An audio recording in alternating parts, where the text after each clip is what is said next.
We'll guide you through how to turn off Gmail AI features. If you find this helpful, consider subscribing and liking the video.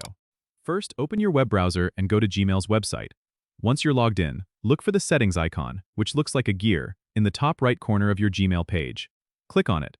From the drop-down menu, select See All Settings to open the full settings menu. Now, you'll be on the General tab by default, where most of the AI features are located. Scroll down until you find sections labeled Smart Compose and Smart Reply. These are AI-powered features that suggest responses and complete your sentences. If you want to disable them, you'll need to uncheck the boxes next to Writing Suggestions on for Smart Compose and Smart Reply on. This will stop Gmail from suggesting text as you type or offering quick replies.